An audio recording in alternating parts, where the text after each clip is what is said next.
Selamat pagi teman-teman, perkenalkan nama saya Frederikus Erikson Ulu, NIM 41122029.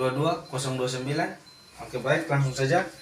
Saya di sini akan menjelaskan analisis kerangka sistem politik menurut David Easton yang merupakan ada 5 fase. Yang pertama adalah input, konversi, output, sosialisasi, dan feedback atau umpan balik.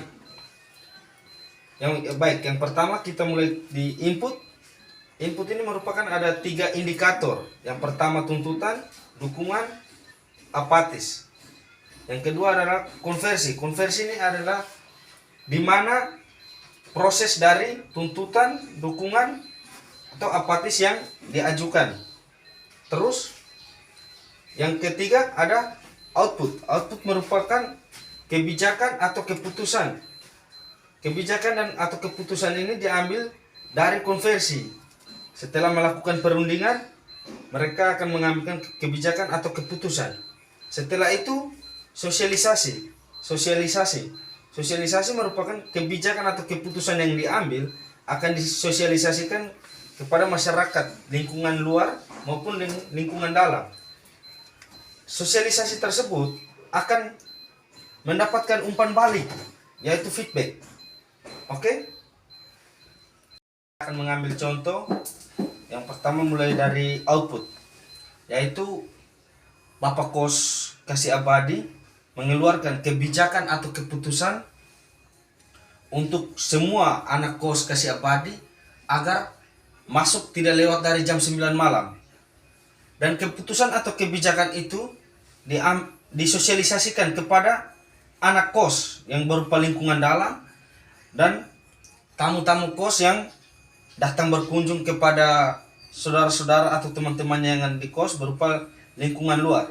Nah, dari kebijakan atau keputusan tersebut dari Bapak Kos akan mendapat respon balik. Respon balik dari anak-anak kos Kasih Abadi berupa feedback berupa umpan balik.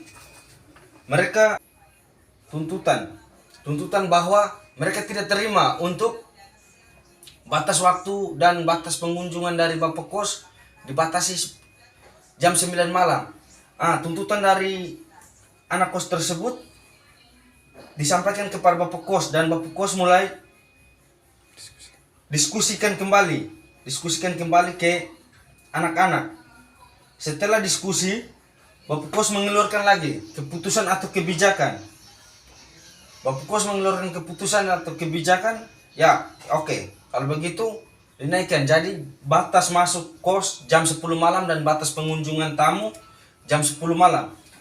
Setelah kebijakan dan keputusan yang diambil oleh Bapak Kos, dia akan mensosialisasikan kembali kepada lingkungan dalam dan lingkungan luar.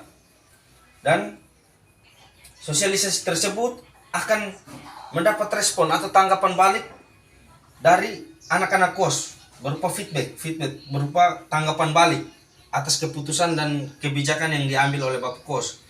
Keputusan yang diambil oleh Bapak Kos ini mendapat tanggapan yang cukup baik berupa dukungan bahwa oke, kami terima batas masuk jam 10 malam.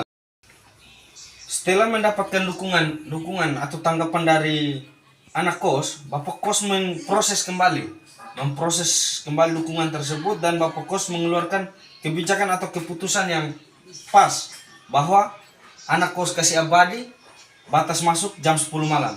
Sekian dari saya, terima kasih.